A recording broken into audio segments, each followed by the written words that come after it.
heartbeat. Smoker's cough. I'm sure it has some effect on your brain function, memory. I don't know, is there something unhealthy about moving slowly? It's not good for you. You're not fully conscientious of what you're doing. Thicken some membranes in your brain or something. Well, it's been science. I guess I'm being told it's been scientifically proven that marijuana kills your brain cells. That's the one I remember. Marijuana kills brain cells. I thought the same thing. I didn't start smoking pot until about 5 years ago. I thought pot made you stupid. I bought into it just as much as anybody did. I realized when I was like 30 years old that I was tricked. I was like, you gotta be fucking kidding me. 1974, the Heath-Tulin study.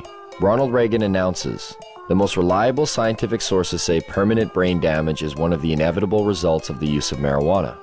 Monkeys pumped full of marijuana, apparently 30 joints a day, had begun to atrophy and die after 90 days. Brain damage was determined after counting the dead brain cells of both monkeys who had been subjected to the marijuana and ones who had not. This study became the foundation of the government and other special interest groups' claim that marijuana kills brain cells. Here's what they didn't tell you. After 6 years of requests, how the study was conducted was finally revealed. Instead of administering 30 joints a day for 1 year, Dr. Heath used a method of pumping 63 Colombian-strength joints through a gas mask within 5 minutes over 3 months. They suffocated the monkeys. What they did is they put these gas masks basically on their face and they pumped pot into it, but without additional oxygen. So after X amount of time, the brain shut down. Well, if you suffocate, the first thing that's going to happen is your brain cells are going to die with lack of oxygen. So what they did is they suffocated the monkey, showed all these dead brain cells, and then went on to associate it by saying that cannabis use causes your brain cells to die. And how many people, not knowing the origin of the study, have gone on to quote it and re-quote it.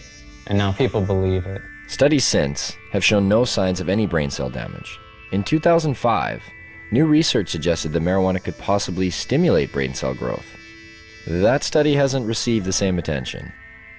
Another common belief, marijuana causes lung cancer.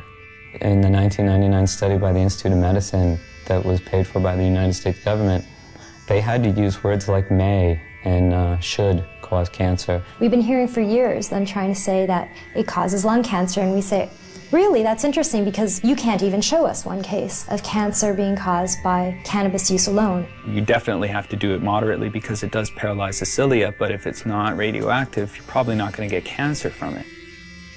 Smoking can be harmful because of the properties of smoke. Not as a result of anything in the cannabis plant, but because they're intaking heated plant matter into their lungs. People said, well, you don't know, we haven't been smoking it long enough. Look what happened with cigarettes. We've had about 4 decades, or more than 4 decades of experience. If this was going to show up, it should have shown up by now. Finally, a study came out just in the last month verifying that cannabis smoke does not cause cancer. It's different than nicotine. And the elements in the tobacco smoke do cause cancer, and the elements in the marijuana don't. There's no cases of marijuana-only smokers getting brown lung syndrome. There's no cases of marijuana-only smokers getting emphysema. Strange for a plant that's so dangerous. How come none of that?